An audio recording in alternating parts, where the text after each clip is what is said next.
24 घंटे में देश में मिले कोरोना के 12,881 केस, 334 मरीजों की मौत। पिछले 24 घंटे में देश में कोरोना वायरस के 12,881 केस मिले हैं। इसके साथ ही देश में अब कुल 3,66,946 केस हो गए हैं। कल 334 लोगों की मौत हो गई और मृतकों की कुल संख्या 12,237 हो गई है। इस दौरान देश में 7,390 लोग रिकवर हुए और अब तक कुल 1,94,325 लोग इस बीमारी को मात दे चुके हैं। देश में अब 1,60,384 एक्टिव केस हैं। मंत्रालय के अनुसार संक्रमण के सर्वाधिक मामले महाराष्ट्र में हैं। इसके बाद तमिलनाडु, दिल्ली, गुजरात, उत्तर प्रदेश, राजस्थान, पश्चिम बंगाल और मध्य प्रदेश जैसे राज्य हैं। चीन विवाद को लेकर पीएम मोदी और रक्षा मंत्री राजनाथ सिंह की अहम बैठक। वास्तविक नियंत्रण रेखा LAC पर हुई हिंसक झड़प के बाद दोनों देशों के बीच तनाव की स्थिति बनी हुई है। इस बीच प्रधानमंत्री नरेंद्र मोदी ने रक्षा मंत्री राजनाथ सिंह को अपने आवास पर बुलाया था। दोनों ही नेताओं के बीच करीब 8:30 बजे से लेकर करीब 9:30 बजे तक चीन के मसले पर अहम बैठक चली। कल रक्षा मंत्री राजनाथ सिंह ने प्रधानमंत्री नरेंद्र मोदी को जानकारी दी थी। इससे पहले रक्षा मंत्री राजनाथ सिंह ने भारत और चीन सीमा पर पूर्वी लद्दाख क्षेत्र में दोनों सेनाओं के जवानों के बीच हिंसक झड़प के कारण उत्पन्न स्थिति पर शीर्ष सैन्य नेतृत्व के साथ लगातार 2 बैठकों में चर्चा की। राजनाथ सिंह ने विदेश मंत्री एस जयशंकर की मौजूदगी में chief of defence staff general Bipin Rawat और तीनों सेनाओं के प्रमुखों के साथ लगभग 1 घंटे चली बैठक में घटना की विस्तार से जानकारी ली और स्थिति की समीक्षा की थी। बैठक में मौजूदा स्थिति से निपटने के लिए रणनीति और आगे उठाए जाने वाले कदमों पर भी विचार विमर्श किया गया था। 3,500 km चीन सीमा पर भारतीय सेना की चौकसी, नौसेना और एयरफोर्स भी अलर्ट। लद्दाख के गलवान घाटी में चीन के भूखेप से देश भर में भारी आक्रोश है। देश के हर हिस्से में भारतीय सैनिकों की शहादत का बदला लेने की मांग उठी है। कई शहरों में चीन के खिलाफ प्रदर्शन भी हुए। दूसरी तरफ सरकार चीन को उसकी हिमाकत का मुंहतोड़ जवाब देने की तैयारी में है। चीन के साथ लगी करीब 3,500 किलोमीटर की सीमा पर भारतीय थल सेना व वायु सेना को हाई अलर्ट पर रखा गया है। नौसेना को हिंद महासागर में अलर्ट किया गया है।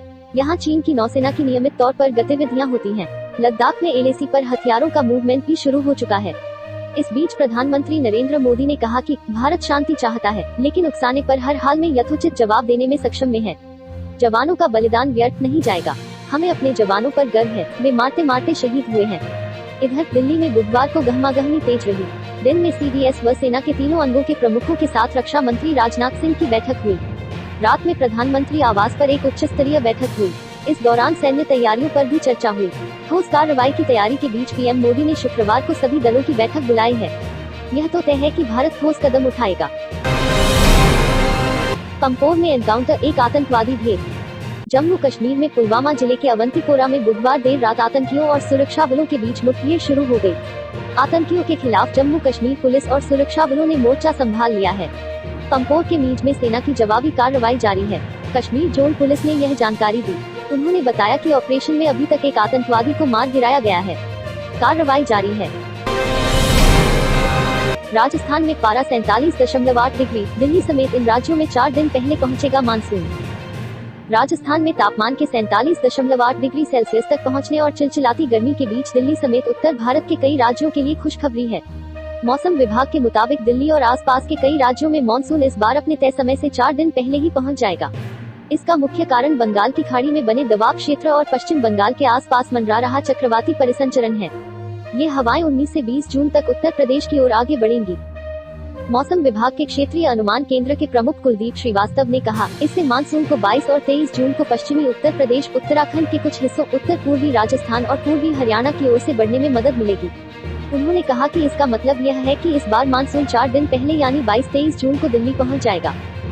मौसम विभाग ने इस साल उत्तर पश्चिमी भारत में सामान्य बारिश 103% के होने की संभावना जताई है। श्रीवास्तव ने कहा कि 18 और 19 जून तक दिल्ली का मौसम शुष्क रहेगा। धारचूला सीमा पर नेपाल ने तेज की सैन्य गतिविधियां। लद्दाख में भारत चीनी सेनाओं के बीच हुए खूनी संघर्ष के बीच नेपाल ने भी इंडो नेपाल बॉर्डर पर सैन्य गतिविधियां तेज कर दी हैं। बुधवार को नेपाल के सेनाध्यक्ष और सशस्त्र प्रहरी के IG ने कालापानी में स्थापित छांगरू बॉर्डर आउटपोस्ट का निरीक्षण कर सैन्य व्यवस्थाओं का जायजा लिया। बुधवार सुबह करीब 10 बजे नेपाल सेनाध्यक्ष पूर्ण चंद्र थापा और नेपाल सशस्त्र प्रहरी APF के IG शैलेंद्र खनाल हेलीकॉप्टर से दारचूला पहुंचे। सेना के हेलीकॉप्टर ने कुछ देर बाद उच्च हिमालय क्षेत्र के लिए उड़ान भरी। नेपाल से मिली जानकारी के अनुसार दोनों अधिकारियों ने नेपाल के छांगरू स्थित नेपाल सशस्त्र प्रहरी की पोस्ट का निरीक्षण किया। इस दौरान उन्होंने कहा कि भारत की सीमा से लगे 125 किलोमीटर व चीन से लगी 20 किलोमीटर की सीमा की नेपाल सेना मुस्तैदी से निगरानी कर रही है। भारत को मिला भारी समर्थन, भारतीय दूत त्रिमूर्ति ने प्रकट की प्रसन्नता। संयुक्त राष्ट्र में भारत के स्थायी प्रतिनिधि टीएस त्रिमूर्ति ने प्रसन्नता जताते हुए बताया कि सुरक्षा परिषद के अस्थायी सदस्य के लिए हुए चुनाव में भारत को भारी समर्थन मिला है। विदेश मंत्री डॉक्टर एस जयशंकर ने भारत की इस जीत पर शुभकामना संदेश देते हुए ट्वीट किया, संयुक्त राष्ट्र में भारत के स्थायी मिशन व विदेश मंत्रालय को अच्छे कामों के लिए बधाई। त्रिमूर्ति ने कहा कि कोविड-19 महामारी के दौर में सुरक्षा परिषद में हमारा चुना जाना प्रधानमंत्री नरेंद्र मोदी के विजन और वैश्विक नेतृत्व को प्रेरित करता है। भारत को मिली इस सफलता पर टीएस त्रिमूर्ति ने वीडियो संदेश जारी किया। इसमें उन्होंने कहा, परिषद के सदस्य देशों ने भारी समर्थन के साथ साल 2021-22 के लिए सुरक्षा परिषद की अस्थायी सीट के लिए भारत का चुनाव किया। भारत को 192 में से 184 वोट मिले। भारत से उलझा चीन, अमेरिका ने ड्रैगन के खिलाफ खेला मुस्लिम कार्ड, पाकिस्तान की बड़ी मुसीबत। कोरोना वायरस के चलते चीन और अमेरिका पहले से ही आमने सामने हैं। इसी बीच अमेरिका के एक कदम से चीन और भड़क सकता है। अमेरिकी प्रतिनिधि सभा ने 27 मई को उइगुर मुस्लिमों का उत्पीड़न करने के जिम्मेदार चीनी अधिकारियों पर प्रतिबंध लगाने वाले कानून को भारी बहुमत से मंजूरी दी थी। राष्ट्रपति ट्रंप के हस्ताक्षर के बाद उइगर मानवाधिकार नीति अधिनियम 2020 अब अस्तित्व में आ गया है। एचटी के मुताबिक अमेरिका के पूर्व सुरक्षा सलाहकार जॉन बोल्टन ने कहा कि अमेरिकी राष्ट्रपति ने निजी बातचीत में इस मुद्दे के अब आक्रामक ढंग से उठाने के लिए कहा है। भारत चीन में बढ़ते तनाव के बीच गिरावट के साथ खुला बाजार, सेंसेक्स और निफ्टी दोनों लुढ़के। भारत तथा चीन के बीच बढ़ते तनाव के बीच गुरुवार को शेयर बाजार गिरावट के साथ खुला। BSE का सेंसेक्स 22.89 अंक 0.07% लुढ़ककर 33,485.03 पर खुला। वहीं नेशनल स्टॉक एक्सचेंज NSE का निफ्टी 25.10 अंकों 0.25% की गिरावट के साथ 9,856.05 पर खुला।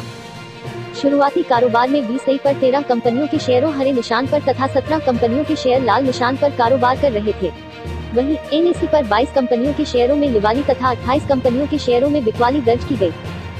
सुबह 9.21 बजे सेंसेक्स 56.18 अंक 0.17% लुढ़ककर 33,451.74 पर कारोबार कर रहा था, जबकि निफ्टी 14.45 अंक 0.15% गिरकर 9,866.70 पर कारोबार कर रहा था।